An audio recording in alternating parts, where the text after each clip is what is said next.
Hello, you guys, and welcome back to the Until Jesus Runs This Campus podcast. I am your host, Lauren, and today we are going to be diving into missions and what that looks like for Christians in their walk with Christ. Today I get to be joined by Abby, who is one of my dear friends, and she serves on our T-Rock lead team, gets to do a lot of things. So do you want to introduce yourself just a little bit? Yes, I'm Abby, and I am on the host team, so I see people before walking in to service once lights go out. Yeah, she has gotten to do a lot of cool things throughout her life and a lot of cool mission work, not only around us, but also nationwide, I guess you would say. And so when we were talking, I was like, I need to get Abby on the podcast, and what better to talk about than missions?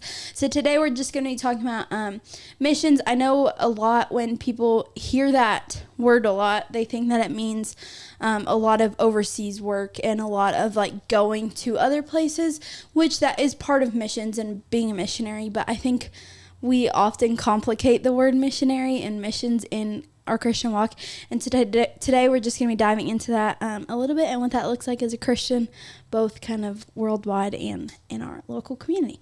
So to start us off, will you tell us a little bit about just kind of your mission, how that has played a role in your walk with Christ, how it's affected you, all of the things? Yeah. So I have been to the Dominican Republic and to Vietnam. Both were really great experiences.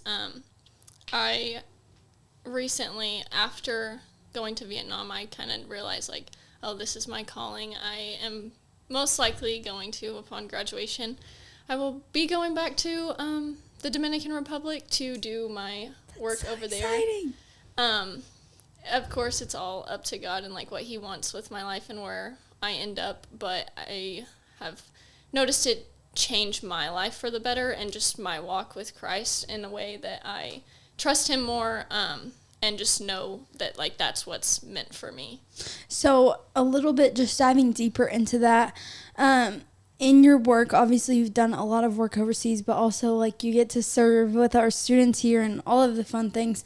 So how, just a little bit deeper, how has that, like, affected your walk with Christ? And obviously, like, you're feeling a calling to ministry or to missions, but how has that, like, affected the way that you go about your everyday life, I guess? So missions isn't just like a thing that you go do overseas. It's also something that you can do here in your local community. Yeah. And wherever you are placed is kind of where your mission field is, whether that be work, school, in the church, outside of church, wherever that might be. Our everyday life is our mission field, so showing God's love and being there for people and just being that light for others to see, walking differently. You don't live life like everyone else. I think a lot of people also have a skewed view of Christianity because of the way people do live whenever they say they're Christians. But we are meant to be set apart and show that we are different. Yeah. I think something that's talked about so much around here, because John and Christy lived in Haiti for so long and were overseas missions, they talk about all the time that yes, you can be called to missions overseas, like Abby mentioned, but also it doesn't always have to be. Like, I think a lot of people misinterpret the fact that, like, we're called to missions, and some people are called to missions overseas, like I said, but if you are a Christian, you are always called to missions and being a missionary. And that may just be in your local community and in your local schools or wherever you go. We tell our youth kids this all the time. Like, you are a mission and you are on mission field all the time. So when you're at school and you're bullying another kid or treating another kid ugly, how are you representing Jesus through that? And sometimes if you aren't careful, it can be in the wrong way. But also I think it's so important as a Christian to realize every day, every step we're taking, we are on mission, and we are constantly serving the mission of God and what he's called us to be. And that, you know, everybody, I think, has different little callings, but the big point of it is that we are always called to share Christ and his gospel. And so, yeah.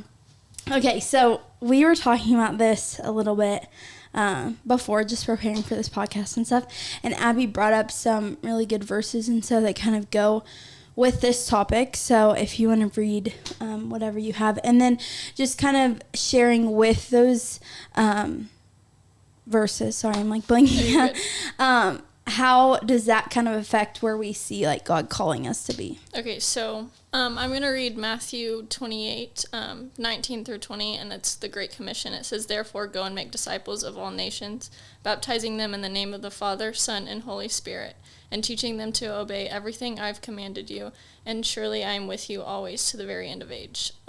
This is a verse that I personally lived by, especially feeling that call to missions, and we are called to be disciples no matter where we are in our lives, and he gives us 3 things to do, and it says go, so we have to go meet those people, get out of our comfort zone, do all the different things, and then we have to baptize them. And I got the honor to baptize one of my students, and seeing that life change is, even overseas, it's just like something that you can't put into words, and it's something that's so amazing because it's what saved you, and you get to share that with other people, and the other part is teaching, and you have to teach what you've learned and have those difficult conversations and talk about those difficult things to really show how God has changed your life. Yeah, I think we were talking about in our life group. Abby also is in our life group, and so we get to see each other quite a few times a week and get to talk about a ton of really impactful things. And in our life group a few weeks ago, we were talking about kind of one of the girls in our life group has a really, really hard story, but I think it's grown her to be an amazing light for Jesus. And she looked at me the other day as we were kind of closing out and was like, how do I just go? I know what God has called me to go and do, but how do I do that while still being a human and realizing that I'm going to mess up and my story isn't pretty and perfect in the sense of what the world sees as being a pretty and perfect story. And I just told her and encouraged her that as a Christian, I think that all of us are given stories, and we're all given things to go through. And what I've gone through is not what Abby's gone through, and what Abby's gone through is not what somebody else has gone through. And so, whereas, for instance, with missions, we got to share a missions journey to Vietnam last spring break, which was so fun. But Abby has a lot more of a heart for overseas mission than I do. I thought it was really cool to see, and it was really fun to go do, but I know that that's not where God has called me to be. But when I look at Abby, I'm when she told me a few weeks ago that she felt God calling her to missions, I was like, I thought you've known this. There was no doubting. But I think as Christians, God gives us a story, and it's not always something beautiful or pretty or again, in the eyes of the world.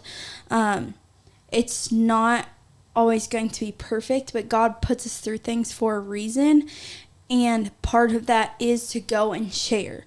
And so I think, especially in the world that we live in and with people our age, it's hard to see when you kind of come to college, a lot of people kind of fall off the face of the earth, and they go crazy.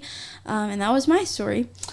And then they have this come to Jesus moment, but then they're almost well, I'm too broken to fix, And that's never the truth. God tells us and puts us through things because, for instance, I went through a really hard time of depression, and I shared it on last week's episode, but it was really hard for me. And coming out, I was like, how would God ever use this, But now I'm able to sit down and talk to people, and we have had hard conversations after church of things that I'm I would never open up to somebody about, and we just look at each other and we're we struggle with the same things, and we're able to connect and help each other and feel stronger because we're living out the mission of God and using the story that He has put us through to go and fulfill that great commission of where He has called us to be as humans and as Christians. And I think that if you go into your walk with Christ at whatever point you decide to accept Christ and realize that what He's put you through before that moment and what He is going to put you through is part of your story to live out the mission that God has called you to live out,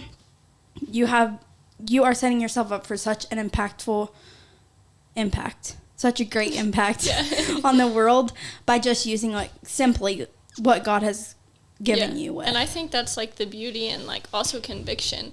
Like he convicts us for a reason, and who knows what person you're going to come across on campus that just needs your help. They could literally just be like, hey, I noticed that you have been super happy all day and you're happy all the time, and you can use that to spark that conversation and share how God has changed your life. And who knows, they might have gone through the exact same situation and be like, oh, wow, like God put you in my life for a reason, and he used your story. And a lot of people think that their story isn't good enough, which is never true. He's going to use a story small or large. Yeah. They're just as powerful, and there's so much power in testimony. And I just think that that's so beautiful that we are able to use our brokenness to share with others and kind of even resonate with others, because we're all broken. We all fall short of the glory of God. So it's just an amazing thing that we are able to share those things and meant to be in community with each other. Yeah. And I think also something, and I only say this because I've struggled with it so much, after I kind of like came to realize like this is where God's called me to be, this is what he's called me to do. It was hard, and I struggled for a really long time. Like I remember last semester when I preached, I was preaching on stage at our college ministry, and I prayed to God right before I went on stage and was like, God, just bring people to you through this. And in my head, when I prayed that, I was praying and asking God to bring people to salvation. And I got off the stage and I felt really confident about it. And then we went and got our connection cards, which is where people can kind of let us know that they, there's a bunch of different things, but there's one of the things that they can mark on there is that they accepted their Jesus Christ into their life that night. And I remember seeing nobody on those cards, and I felt so defeated because I was like, I messed up what God called me to do tonight. And then he really humbled me in that moment and was like, just because people didn't get saved tonight because of what you preached does not mean that you're not fulfilling my mission. That doesn't mean that you're doing something wrong. And it was something that I struggled with at camp too, because I went and worked at a summer camp with kids all summer, and a lot of times, especially with kids, you don't see a lot of salvation. You see a lot of like walls broken down. And so throughout that week, we're able to break down like what kids come into that week with. But it's hard because you like feel exhausted. And then when you don't necessarily see God paying off in the way you thought, you're like, oh, I'm doing something wrong. Yeah. That's not the truth. And I think that so often it's just like black and white, or we try to make it black and white of like, if we are bringing people to Christ in a sense of bringing them to salvation, we're doing good. And if we're not, we're doing bad. And that's not necessarily true. And we've talked about a lot how, especially like with friends in college and getting to see people that you have lived life with and you've lived one way with, and you are changing, but you also want to bring them with you. And how do you do that? And how do you continue to be strong in your faith while after conversation after conversation they're still not getting it? And that is the point of being a Christian and living out that mission that God has called us to be, is not just being like, oh, well, you know what, if we're going to sit down and have one conversation and you're going to leave here still unsaved, I guess I just better give up and find somebody else. Like, that is not our purpose. It's not our purpose to always bring everybody we talk to Christ. Sometimes you just have to plant the seed. Yeah, sometimes you're just going to have a conversation where you're just planting the seed. And years later, those people are going to look back and be like, that's where it started. Yeah. But then there are some people who God will call you to continue to be that light in and eventually bring to him, but it's not going to happen overnight. And so I think a lot of times, and just going back to like the Great Commission and what God has truly called us to do with our whole life, it's not always going to be easy and it's not always going to be fulfilling in the moment, but in the long run, that is where God calls us to be. And I think what you said in the Bible. Yeah, at the end it says, I'm with you always. So even in those difficult moments of, am I just supposed to plant this seed? Am I supposed to continue to pour into this person and bring them to Christ ultimately? It even says to the very end of age, like, he is always with us. We can't do anything in our own power. And if it's not in his will for our life, then we will never fulfill that. Right. So we have to be content in that, and content in just planting the seed. Even if it's just a small seed, it is something. Yeah, that's so good. Okay, so kind of moving on and going from there, in mission work, not only, in our communities, but overseas and in all of the things that you've gotten to do, because we see it in our everyday lives, where have, like, barriers or certain, like, kind of bumps in the road come into play, and where did you see God kind of, like, prevail through those and lead you out of them? So, in the Dominican, I took 4 years of Spanish in high school, so it wasn't as difficult for me to kind of pick up on the Spanish and kind of remember that, so I was able to communicate with them more. But in Vietnam, we had no idea what they were saying. They didn't know what we were saying, anything like that. But there was one kid specifically, Cha. Y'all know the whole story. But just seeing his smile, and seeing all the kids smile, and how happy they are all the time. I think a lot of people, whenever they think of missions overseas, they're like, I'm not going to be able to talk to them. Like, I'm not going to be able to do certain things with them. But truly, God will do what he wants to do, and majority of that is through our actions and his love. Like, just us loving on the kids, doing their nails, the girls' nails, playing with them, literally playing basketball. Me and Chad played basketball every day together. We would like all be getting on the bus, and we're like, where's Abby? And she's just still over there, like, playing basketball with all the kids. But just something so small, and just making them feel seen. Yeah. And they don't know what we could see God's love in them. They don't know where that's coming from, and I think that was the most difficult part for me, because they know, I just can see it. They know what it is. They don't know where it's coming from or who he is. And I think that's so important, too, because we need to plant that seed. Yeah. And it's something that I don't know how to explain. It's just, you have to show God's love. You have to be very, I guess, adamant in, like, the way you do treat others. Yeah. Because if you do have that fear of speaking in front of people or sharing, you can still do that through your actions. Yeah. I know we talked about it a little bit, and we'll probably get it deeper into it at the end, but something that kind of resonates with what you were saying, but also just I feel like resonates with my whole life and our whole lives as Christians, is the phrase of, like, and we hear it all the time, of God doesn't call the equipped, he equips the called. And I think that that's so important to realize in Christianity, and in especially with mission work, whether that be, locally or overseas. And overseas, it's a lot of, like, language barriers and not understanding, like what Abby was saying. Or I remember culture. Yeah, it's a huge culture shock for sure. Yes, for sure. But if you are truly doing what you feel God has called you to do, whether that be, serving your community here, whether that be just going and being a mission in everything that you do, or whether that be, like, going overseas, whatever that is, there will always be barriers, and there will always be, like, bumps in the road or things that you're going to hit. But if you continue to follow where you feel like Christ has led you, he will always prevail. Yeah. And I mean, we had my church back at home. One of my dad's closest friends just moved to Guatemala to be a full-time ministry. And I remember when they first kind of announced it, my parents and I were like, how did they even plan to live? Like, that is so scary to go through. And they've had several bumps along the way. And they've had, several money issues and all of the things. But I seen even this week, they got to finally go and move there and are now, like, on mission field full time, because God prevailed. And they just were steadfast in God's love and remained steadfast even when the things came, and even when the rain started to pour, they remained steadfast in where God had called them to be, and he is prevailing through it. And so even when we seen, like, I remember I was so dead and exhausted when we were in Vietnam. One of the days, went and concreted houses. And very funny story.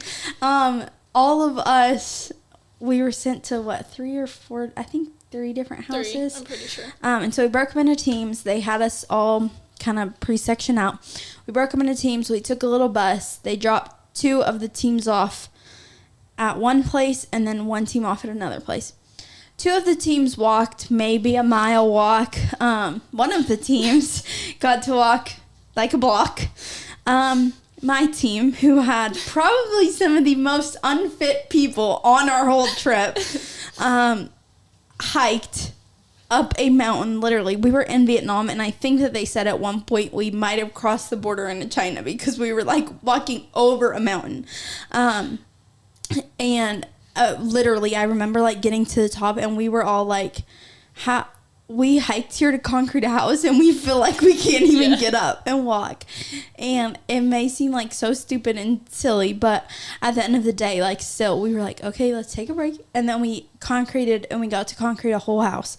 And we walked down, and I remember walking down the mountain, and you were literally like, I mean, it was straight down. Like, I thought I was going to like fall face first at one point because like you were like leaning back, like walking down the mountain.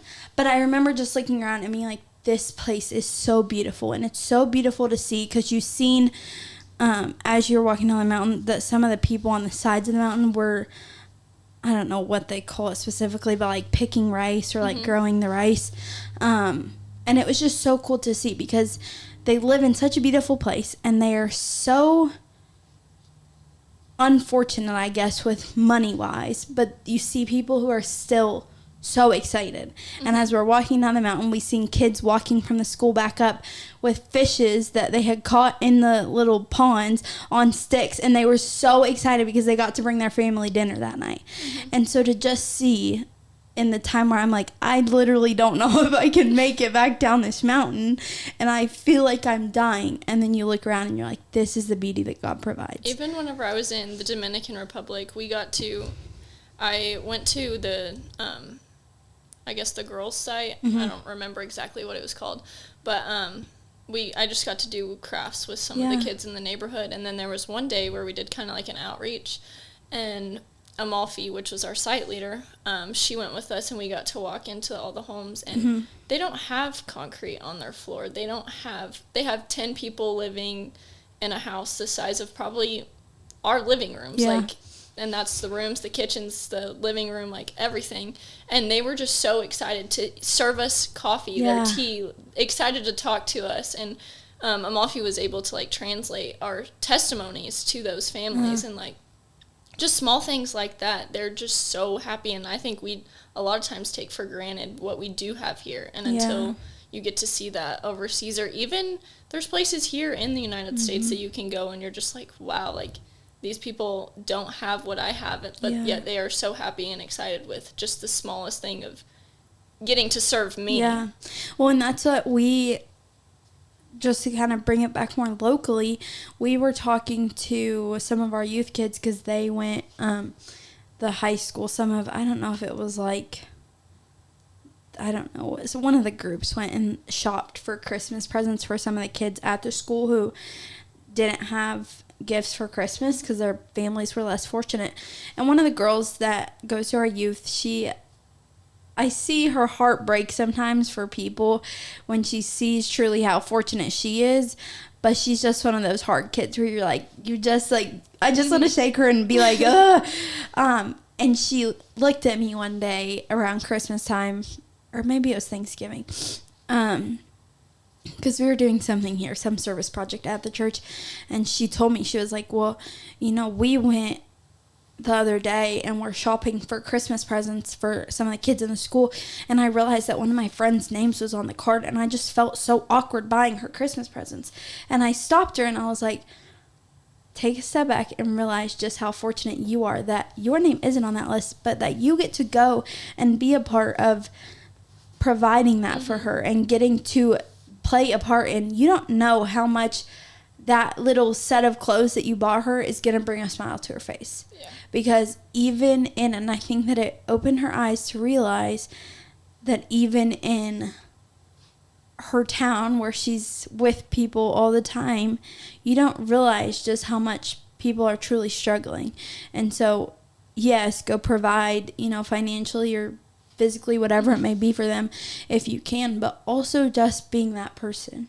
And I think surrounding those people, and I mean, we went to a D now this weekend, and I just get to see some of the people who, I grew up, and I don't like to talk about it because I'm like, I don't want to seem like I'm better than anybody, but I did grow up in a very fortunate home, and I think for me, it was kind of like a culture shock to like go downtown sometimes and see that I'm like, people in my same city are not living the life that I live, but then what can I do about that? And so for me, it's even just like little things of like, you never know who you're with or what you're doing, but like, if I have a little extra money in a month and I'm going through the Starbucks drive-thru, if I have enough money to go through the Starbucks drive-thru, I can pay for the person behind me. And I mean, one day, not that long ago, I paid for somebody and it was like a $3 coffee. And I was like, was that even enough? Like, I feel like I should pay for the person behind her, because I'm like, but at the end of the day, that probably made her day because she just needed some coffee before class. And, and so... But also going into it with a heart of humility of like, I'm not doing this for my own satisfaction, but to live out the greater cause that God calls us to do. And I think I find so much joy in just serving others. And whenever you do spend that money or buy someone a coffee, something as small as a coffee, you don't realize you even spent the money. You're not worried about it. No. But if I go spend $60 on whatever shirt that I wanted, and I'm like, oh, now I'm broke. Yeah. But I'll spend $60 on someone else. I'm like, oh, I have plenty of money. Like, yeah. No, I think I tell myself all the time, I'm like, if I have enough money to go to TJ Maxx and shop around, I can do something kind for somebody else. And even if that's just, something smaller. And even when I don't, I'm in a time of like, I don't have money. Like, compliment the cashier when you're checking out with your groceries. Like, and I think you don't realize until it's you in that position of even like when you're having a bad day and somebody will walk up to me like, and it happens all the time. I notice it all the time when I'm getting ready for church and I like put on like 15 outfits and I hate them all.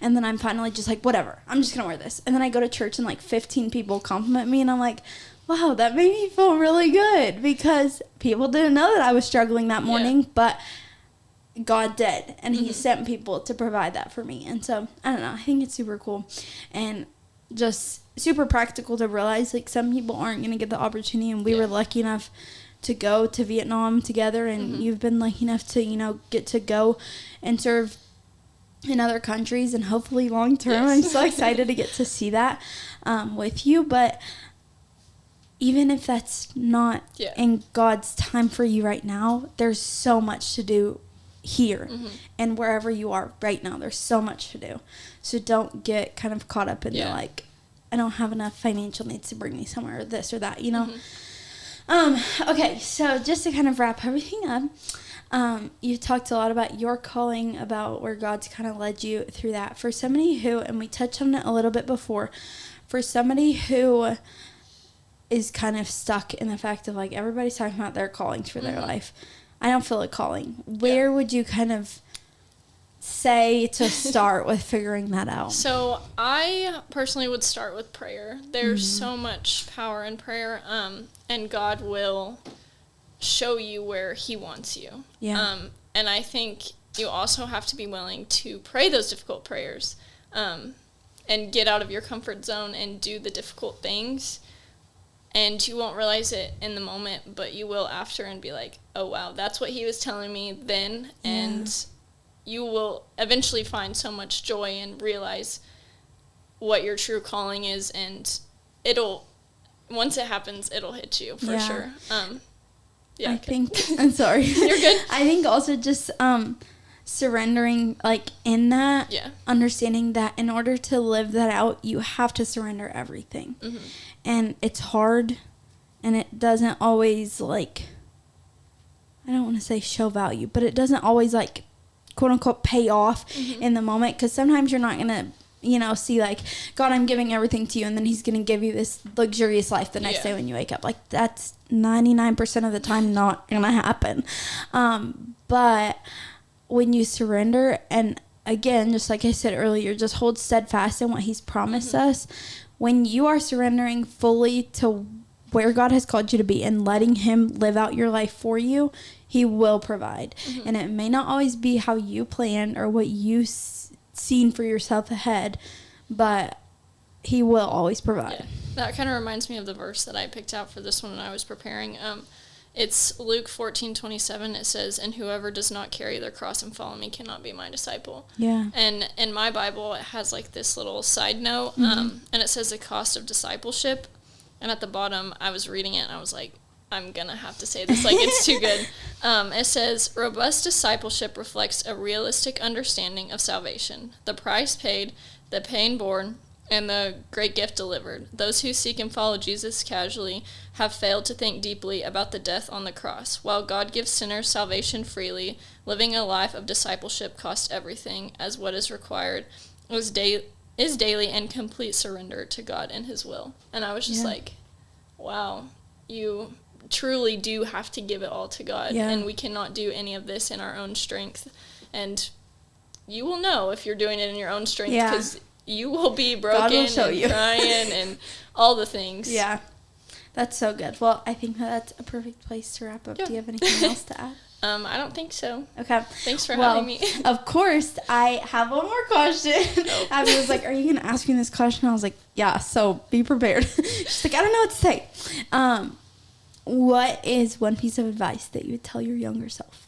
I would say, like, in high school, I was bullied a lot, and just kind of resting in the identity that God has for you instead of what others say about you.